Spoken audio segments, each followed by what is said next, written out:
This is the third of a series of 4 podcasts where we delve into what we do in Mojo in a Day, which is our day-long workshop that helps people to rediscover their purpose, their passion, and to attract opportunities and engineer a future of their own choosing. So in this third section, we're going to concentrate on how you spread your reputation, particularly through networking and social media. Now, it's all very well knowing what you do, knowing your own story, and being able to tell it well when you're in front of an audience. But if not enough people know about it, you've still got a problem. So in Mojo in a Day, we explore some really good techniques and strategies for spreading your word. Now, it's extraordinary what a bad reputation networking has, especially amongst people who are just beginning to do it.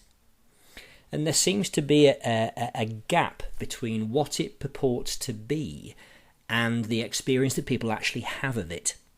So we encourage all of our delegates on Mojo in a Day to become smart networkers and to strike a balance between speaking passionately about what they do, but also affording others time and space to talk about themselves. We want them to be good networkers rather than networkers who leave a trail of destruction wherever they go. So you'll be familiar with the term what's in it for me, the acronym WIFM, let's call it. But there's another version, which is WIMFY, which is what's in me for you. So when you're out and about, when you're looking to spread your word, it's not just about pushing your own message on other people. It's about building relationships that last beyond the networking event itself.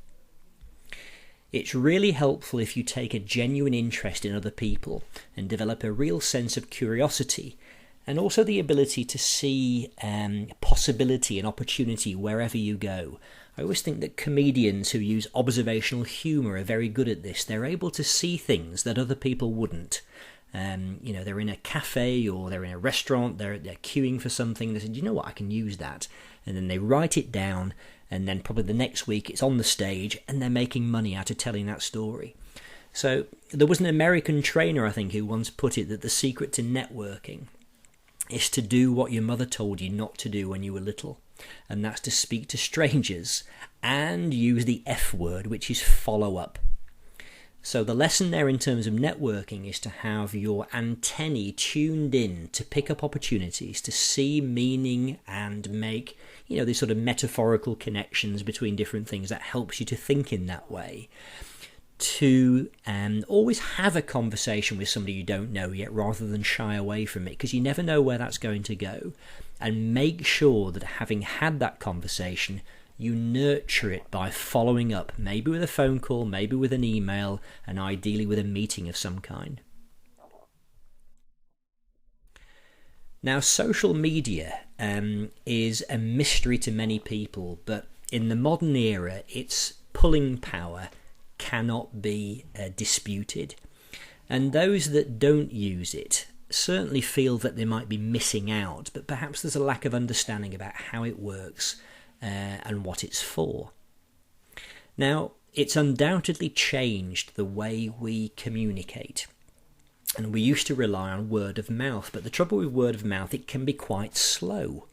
So platforms like LinkedIn and Twitter and Facebook and YouTube give us the opportunity to reach people with our message with great speed and to reach a much wider range of people with our message, and it costs virtually nothing to use.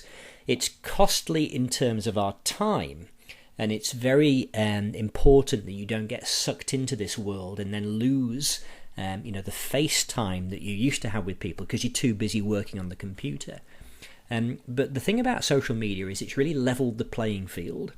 It's allowed us to punch above our own weight. It's allowed anybody to self-publish, which essentially has given everybody a megaphone. We all have an opportunity to put our view forward, to say what we'd like to do, to say what we're good at, and to push our own message, our own agenda. But of course this presents a problem as well, because with everybody shouting, there's an awful lot of noise out there. And our natural defense mechanism is simply to ignore things and to develop a natural distrust and skepticism towards all these messages that sound too good to be true. And that's really why conventional methods of push marketing are less effective these days. And by push marketing, I'm talking about things like cold calling, leaflet drops, targeting certain areas, commercials, adverts in papers and magazines and so forth. That's what Seth Godin, the marketing guru, calls interruption marketing. In other words, people haven't given you permission to interrupt their day to allow you to give them your message.